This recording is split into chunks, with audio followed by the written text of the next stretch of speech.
또 이렇게 한국의 특징을 살린 K 공기청정기의 대표주자 뉴 히어로 하면서 제품을 소개를 하고 있습니다. 이명웅님이 제품과 함께 있는 모습이죠.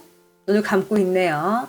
공기청정기죠. 또 이번에는 소파에 걸쳐있는 모습, 또 무언가 보고 있네요. 몸 쪽에 쿠션이 좀 끼어있는 걸 알 수 있습니다. 굉장히 편안해 보입니다. 이렇게 10월 청원아이스 소식을 통해서 임영웅의 모습을 좀 볼 수 있었네요. 지금 SNS에 이런 사진이 있습니다. 보면 트러스트 TS 하고 영웅님의 광고 제품이네요. 여기저기 좀 광고가 들어와 있는 것 같습니다. 처음 본 사진이다. 잘생겼다. 다양한 이야기를 또 하고 있습니다. 또 티빙 대표가 발표를 했어요. 보면은 한국 OTT 추가 성장 가능성이 있다. 직렬형 파트너십이 굉장히 중요하다라고 이야기를 했습니다. 2022년 4세대 미디어 주간 행사에서 이제 기조연설을 맡아서 발표를 좀 했어요. 지금 이게 영상입니다. 지금 개막식 기초연설을 좀 하고 있는 모습이에요. 양재열 티빙 대표가 이런 말을 했어요. 이제 한국의 OTT 시장이 미국 대비 절반 수준이라고 이야기를 하면서 앞으로 어마어마하게 성장할 수 있는 여력이 남아있다라고 기조연설을 좀 했습니다. 한국 OTT 유료 OTT 가입 가구가 현재 36%인 712만 가구라고 말을 하면서 미국에 비하면 83% 낮은 수치라고 말을 했어요. 뭐 수평 비교로는 보기 힘들지만 아직 절반 정도만 왔다고 생각을 하면은 앞으로도 우리나라의 경쟁력 K 콘텐츠가 성장 가능성이 크다고 좀 이야기를 했습니다. K 콘텐츠를 시청하는 국가들도 전체적으로 정체된 것처럼 보이지만 한국 콘텐츠의 소비 추세가 이제 막 시작 단계인 만큼 몇 배는 더 커질 거라고 언급을 했네요. 뭐 글로벌화 또 콘텐츠와 고객에 대한 이해를 좀 장점으로 꼽았는데요. 여기에 지금 이명웅이라고 이야기 안 했지만 이 들어가 있죠.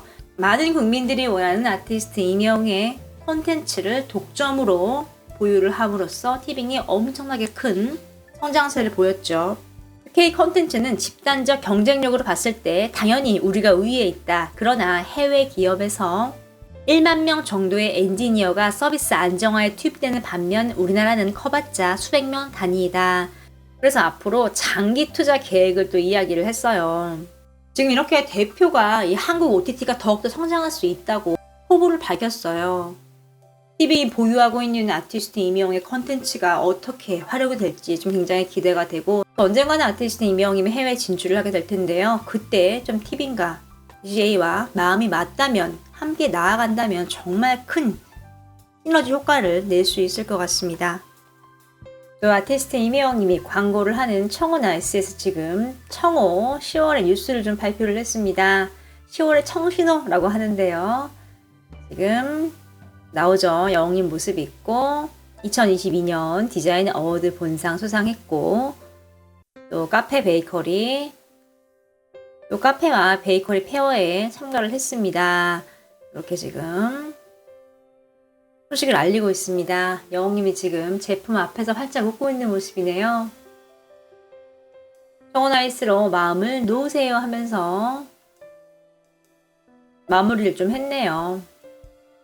많은 분들이 축하를 좀 하고 있는 상황이에요. 디자인 본상 축하드립니다. 청원아이스 이명웅과 함께 잘 되시길 바래요. 현존하는 우리나라 최고의 스타가 누구냐라고 하면은 임영웅을 빼놓고는 말을 할 수 없는 상황이 됐습니다. 임영웅은 정말 전 국민적인 사랑을 받고 있는 상황인데요. 우선 노래를 굉장히 잘합니다. 호리호리한 최고지만 그 안에서 나오는 울림은 듣는 이의 심장을 떨리게 만들죠. 음악성뿐만 아니라 임영웅은 아름다운 내면을 갖고 있습니다. 속이 꽉 찬 성처럼 내실이 튼튼한데요. 주변 사람들을 챙기는 배려, 또 인성 또한 굉장히 훌륭합니다. 아티스트 임영웅의 이런 내면의 아름다움은 어머니와 할머니가 항상 함께 했는데요. 오늘은 좀 이 이야기를 소개를 해드리겠습니다. 임영웅님의 어머니는 포천에서 미용실을 하셨습니다. 미용 기술을 배우기 시작하셨고 그때만 돼도 지금보다 미용 업계 상황이 더 힘들었죠. 일을 배워야 하는 입장이어서 어쩔 수 없이 영웅님을 친척집에 보냈습니다.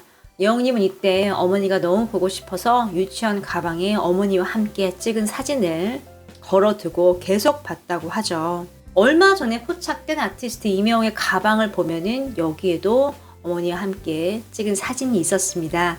지금은 있는지 모르겠네요. 그 이후에도 아티스트 이명웅은 어머니와 함께 데이트를 했습니다. 이렇게 카페에 어머니와 함께 가서 시간을 보내고 또 유튜브 방송을 통해서도 어머니와 전화를 하는 모습이 포착이 됐죠. 이명웅님은 신인 때도 엄마와 전화를 자주 했습니다. 또 미스터 트롯 큰 경연을 앞두고 어머니와 함께 전화통화를 하면서 긴장을 풀었습니다. 이명웅님의 어머님은 항상 영웅님에게 이야기를 했습니다. 항상 겸손해라. 그리고 할머니는 말을 조심해라 라는 말을 손자에게 해주셨는데요. 어머니가 영웅님을 얼마나 사랑하고 아꼈는지 좀 알 수 있는 대목들이 굉장히 많죠. 기사를 좀 소개를 해드리면 영웅님의 어머니가 코로나 때문에 미용실을 잠정적으로 휴업을 결정하셨죠. 또 코로나와 또 많은 인파 때문에 휴업을 하셨다고 이야기를 했습니다. 건물마다 들어서 있을 정도로 미용실이 많은 동네였다. 300m도 채 걷지 않은 동안 발견한 미용실이 10손가락쯤 된다. 인근 상인의 말을 빌리면 포천 시내이기 때문에 이곳 미용실 사이에서 이명웅네를 찾는 것은 어렵지 않았다. 2층에 자리하고 있지만 1층 입구에 붙은 임영 공연 포스터가 한눈에 들어왔다. 2층으로 오르는 계단 옆 벽에도 이명웅 현수막이 걸려 있었다. 미스터 트롯 가수 이명웅, 엄마가 사랑한다. 이명웅 어머니의 가게였다. 매장문은 닫혀 있었다. 그리고 방명록이 있었다. 이 방명록은 라디오스타에서 김영호 선생님이 언급을 했었죠. 그래서 어머니가 인터뷰를 통해 이런 말을 하셨어요. 우리 영희는 항상 단단해 보였어요. 내가 남의 머리를 만지면서 하루 벌어 하루 먹는 궁핍한 삶에도 영웅이는 울지 않았어요. 자기가 정말 영웅이라도 됐냐? 엄마 내가 뭐 도와줄까? 하는 게 인사였어요. 영웅이가 11살 때 얼굴 피부가 베었어요. 상처에 약을 바르던 엄마가 눈물을 훔치자 이명웅님이 이렇게 이야기를 했습니다. 엄마 내 얼굴에 나이키가 있어. 이거 보조개 같지? 어떻게 어린 나이에 엄마에게 이런 말을 할 수가 있었을까요? 슬퍼하는 어머니, 가슴이 미어지는 어머니를 위해서 아들이 엄마에게 해준 선물 같은 말이 아닐까 싶네요. 또 이 미용실 근처에는 태권도 학원이 있습니다. 이명웅님이 태권도 학원도 다녔죠. 관장님이 말을 하기를 칭찬을 많이 했어요. 항상 규칙을 잘 지키고 착한 친구였다고. 이렇게 여러 가지 이야기들 종합해보면 이명웅님은 정말 어릴 때부터 굉장히 마음이 넓고 속이 깊은 아이였던 것 같습니다. 그 성품이 그대로 이어져 지금까지 좀 많은 사람들의 마음을 따뜻하게 해주고 있는 게 아닌가 싶네요. 이제는 이렇게 부모님 주변 사람뿐만 아니라 대한민국 모든 사람들의 마음을 어루만지는 국민 스타가 됐습니다. 아티스트 이명웅님이 앞으로 얼마나 더 많은 것들을 보여줄지 굉장히 기대가 되네요.